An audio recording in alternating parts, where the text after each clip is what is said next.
Lisa Dotson. I'm with Hope for Appalachia, and I'm here today, and we are going to show you what to put in a box and what really isn't the best items to put into a Hope box.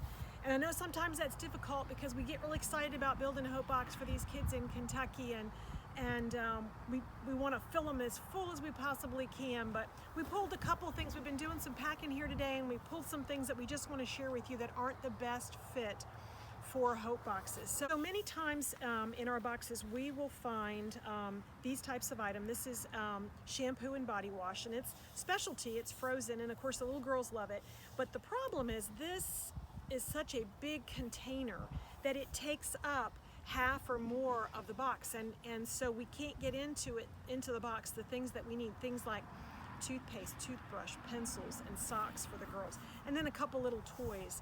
And so although we appreciate the fact that the thought is sometimes bigger is better, it's not necessarily when we're doing these boxes. Really, a smaller container of something like this would make a little girl just as happy.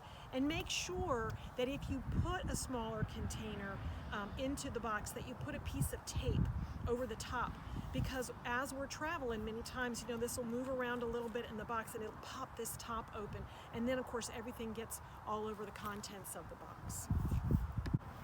This is another item, we see these a lot, not so much maybe this, but the fact that this is a gun. We can't take anything like this into the school, so we have to pull all of these type of items. These are sanitary napkins, and it embarrasses the girls when they open their box, so we don't put these in the box either.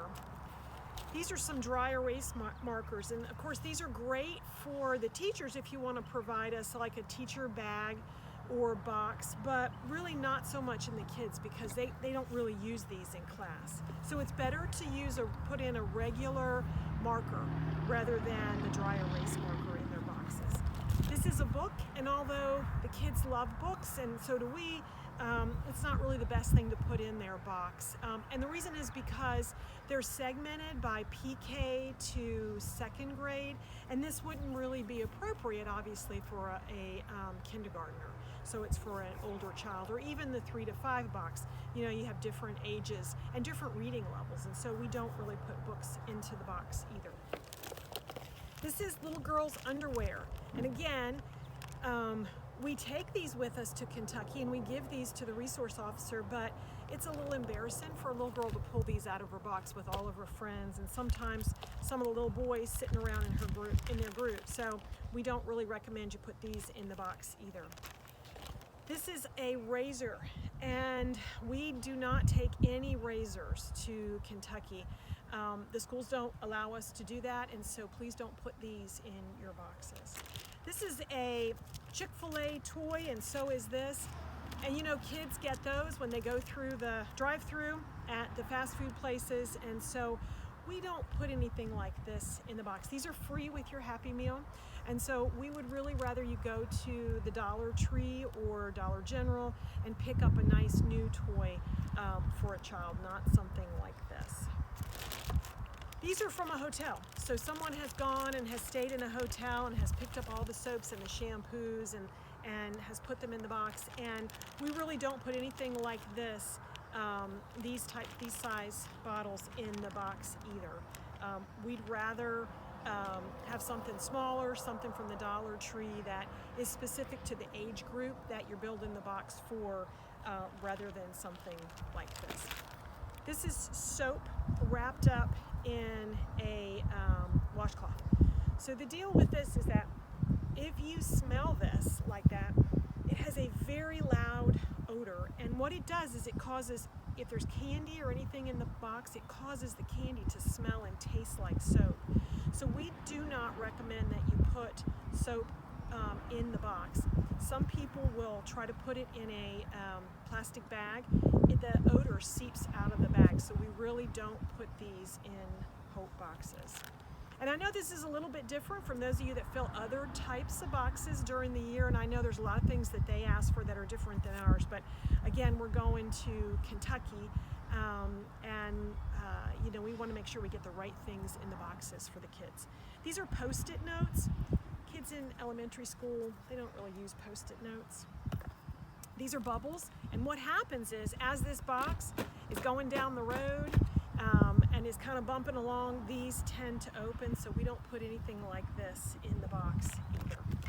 This is some sort of nylon paracord, and I think actually you can do some kind of a craft with it, but there's not any instructions or anything, so it's probably not the best thing to put in a child's box. This is hand sanitizer, and again, this leaks, and the kids aren't really that crazy about hand sanitizer. We do take these to the resource officers and we distribute them to the teachers in the classrooms. And then this is a 6-pack of toothbrushes, and so it's better to get a single toothbrush or maybe 2 toothbrushes in a pack when you buy them at the dollar store, simply because it gives us more room to put more things in the box for the child when you're filling it, and then also when we're filling it if you're providing these as supplies to us as well. So just a few things that we wanted to touch on. Again, here's some more soap. Sometimes soap comes in a box like this. It's got a very strong smell to it. So we want to try and leave those items out of the box if at all possible. This is a box from the Dollar Tree. It is, you can kind of see that it is not really the best box to pack things in. It's not as stable as the Sterilite box. This is the lid, and these many times as we travel, these will break in the boxes.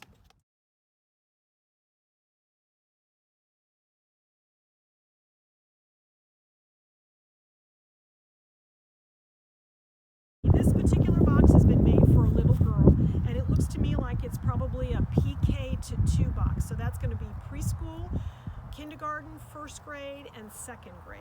So the first thing that's on top of this is a track. If you don't have a track or can't find a track, we've got tracks all the different places that we're packing, so we'll include this in the box for you, but just wanted you to know that we do put a track in the box for the kids. This is a little craft project that was put in this box. It looks like it's a little fish, a clownfish, for the child to make. This is a nice looking little pair of sunglasses. The kids love the sunglasses. This is called a Wiggly Doo. It's a little toy for them to play with. This is a nice small size stuffed animal that's in this box. This was purchased at the Dollar Tree. This is a jump rope. All the little girls love jump ropes. This can be purchased at the Dollar Tree. We ask that you put 2 pair of socks in the box, and it's important that you put socks in the box that are probably a little bit bigger than what you would think the kids would need, because after they're washed, many times they shrink. And a lot of these kids have no socks at all, so you want to make the socks just a little bit bigger than what you might ordinarily think they would wear. Here's a toothbrush and dental floss. Here's some pencils. They really struggle to purchase pencils and have pencils in the classroom, so it's really important that we include pencils in the box. Here is a brush and some toothpaste to go along with the toothbrush.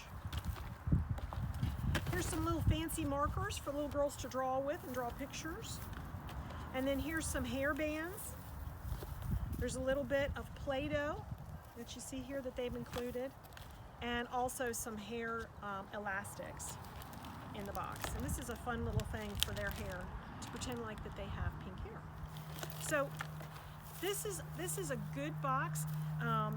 You can put other things in here. You could put other school supplies, like you could add crayons, or you could add some large fat markers for PK to 2nd grade. You could put some different kinds of pencils. You could maybe put some erasers in here, different things that could be added to this box. The list for things that we suggest go into the box is on the website, the Hope for Appalachia website, so you can go to our website and look at those lists and maybe print those off before you go to pick up your items for your Hope box. Thank you.